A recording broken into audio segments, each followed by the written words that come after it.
भैया मुझे थोड़ा-सा जानना है, आपने बहुत अच्छा काम किया है, जो हेरिटेज आपने झांसी में हो गया था, उसको निकाला। पुरातत्व विभाग में जो बात बताया भैया पांडे जी के सबके पास थे, उन्होंने बताया कि रवि भैया ने इस विरासत को बचाया है, जो विलुप्त हो गई थी। तो आपके कैसे आपके उसमें आया, इस नेट में आया ये भैया महादेव का, और उससे रिलेटेड जो शिव बारात आप दिखाते हैं, तो ये इन दोनों को क्या महत्व है आपके लिए, कि कैसे हुआ ये एपिसोड? देखिए, हम लोग चूंकि धार्मिक परिवार से हैं ना, जी, पिताजी 10-12 घंटे भजन करते हो, शिवालय व्रत है और भजन में आनंद होते। माँ भी कहाँ से कोई शिवालय नहीं पूछा होगा जहाँ पर उन्होंने हमसे इतना किया। इतना जब धार्मिक परिवार है तो धर्म तो अपने आप बसता है। भोलेनाथ की कृपा उन्हीं ने बताया था, और भगवान को जिससे जो करवाना है ना, व्यक्ति की सामर्थ्य नहीं होती, ईश्वर की कृपा है। ईश्वर को हमसे जो करवाना था उन्होंने हमको बुलवाया, बुलाने का माध्यम बने श्री हमारे दोस्त रामेश्वर मिश्रा है ना। रामेश्वर मिश्रा हमारे बड़े करीबी मित्र थे, अब तो दिवंगत हो गए। तो एक दिन ऐसे ही बैठे चर्चा हो रही थी, पार्षद हो चुके थे। रामेश्वर भाई बोले कि हम आज एक बढ़िया पड़ रहा है सैयर गेट पे, तो पहले सैयर गेट सही उसने भारी आबादी का क्षेत्र, उसमें फिर बढ़िया नाम बढ़िया, लेकिन वहाँ पर पूरी आबादी वही मुस्लिम, और वहाँ पर वो मुस्लिम आबादी बोले। उन्होंने जब शिक्षण किया उसका कि वो एक मंदिर है, तो एक दिन चल के देखो तो जरा क्या हालात है। आपके मित्र वही रहने वालों में से, और मैंने वो तो नई बस्ती में हिंदूवादी कहता थे रामेश्वर। उन्होंने जब आकर की चर्चा की तो हमने किस दिन चले, हम पर बुलेट मोटरसाइकिल होती थी, आगे लड़के आप हमने रामेश्वर जी को बैठा दिया हुआ कुछ, उन्हें लेकर के अपनी गलियों में घुस करके एक शिवालय। तो सही बात है कि शिवालय में सिर्फ शिवलिंग थे, बाकी अगल बगल की जितनी भी बढ़िया जिसको बोलते हैं, जितने भी मंदिर थे पुराने समय के, उन सारे मंदिरों की मूर्तियां गायब थी।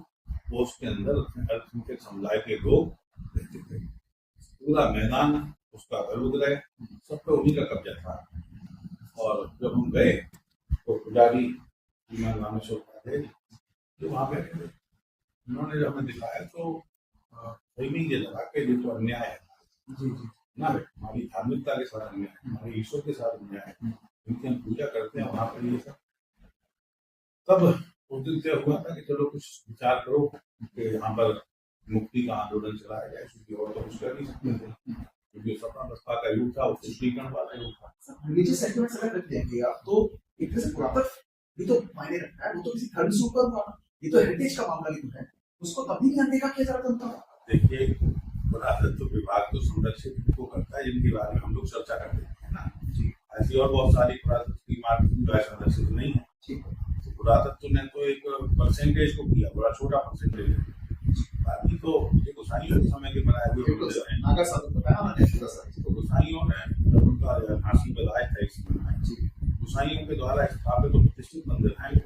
और मंदिर में जब ऐसी दशा देखी तो हम लोग योजना पे चलो कुछ बनाएंगे इसके लिए, तो भोलेनाथ की कृपा है कि फिर बड़ा सोचा कि करें क्या, तो फिर एक यात्रा के बारे में चलो एक यात्रा शिव बारात निकाली।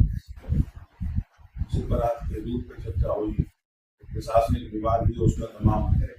हमको उस समय तत्कालीन जो सीओ और हमें दबाव बनाया गया कि कितनी जमीन होगा तो नहीं जाएगा कोई। तो हमने कहा कि फिर बात हुई, तुमने कहा नहीं अब करना ही है, हो गया। तो उसको लेकर के फिर हमको जब नहीं माने तो एसएसपी ने बुलाया तत्कालीन, हमसे वो बात उनकी हमें बुरी लगी। एसएसपी बोले कि तुम्हारा घर तोड़ देंगे यदि कोई सवाल हो जाता, और इंजेक्शन लगाए। एसएसपी को बोला था, हमने कहा यदि हमारा घर तोड़ करके मंदिर मुक्त होता हो, हमारा घर आदि तो है ना, भगवान का मंदिर भगवान का घर सीख रहा तो हमारा घर तोड़ दो वो फिर जितना जितनी बहुत हुई और पूरे झांसी ने देखा है ना। और फिर वो बहुत समय की निकलने वाली यात्रा, फिर जैसे जैसे मंदिर अभी आंशिक मुक्त हुआ है, जैसे पूरा मुक्ति होगी तो बीआईसी से लेकर के गोविंद चौराहे है ना, अभी बढ़िया घर में बनी है लोगों को, जो लोगों ने अवैध अतिक्रमण कर दिया, कब्जा कर दिया, वो उनके घरों में निकलेगी है ना। लेकिन चूंकि जो सामने सामने दिखी थी वो सारी अभी मुक्त हैं, उनका हम लोग पूजा पाठ होता है, मूर्तियों की स्थापना घटना हो गई, ये शुक्र है। बिल्कुल और तो भोलेनाथ है, उन्होंने काम में अपने बुलाया था हमको, तो पहले मढ़िया मंदिर का काम करवाया, फिर उन्हीं का एक स्थान एक शमशान है उन्नाव गेट का, तो फिर भोले का दूसरा काम करने चल पड़े। शमशान उन्नाव गेट का फिर निर्माण कराया, उस पर अतिक्रमण होता चला जाएगा। फिर भोले ने बुलाया, तो पानी की धर्मशाला जो विलुप्त प्राय हो रही थी, शहर के मध्य का बड़ा जल स्रोत था, बगल में गोसाइयों के समय का मंदिर, वहां पर हजारिया महादेव, तो फिर वो धर्मशाला के जीर्णोद्धार में लग गए। ईश्वरीय प्रेरणा होती है तभी अच्छे काम हो पाते हैं, नहीं तो बिजली पानी सड़क की बातें तो सब विधायक कर रहे होंगे। पहली बार से बारात कब निकाली थी आपने? पहली से बारात निकाली थी 2010 में, तो क्या के 9 में निकाले, क्योंकि सन जो काम हो गया वो आगे बढ़ जाए, तो तब से आप बराबर इसको करते हैं। नहीं, वो आपको क्या है, वो चूंकि झांसी की बारात होती है, झांसी की बारात लोग इंतजार करते हैं, उन्हें आप किसी को बुलाने नहीं जाना पड़ता है, लोग अपने आप ही होते हैं ना, इंतजार करते हैं, आगे खड़े हो जाते हैं, बारात लगते हैं। ये क्या वो अच्छा हो गया सब।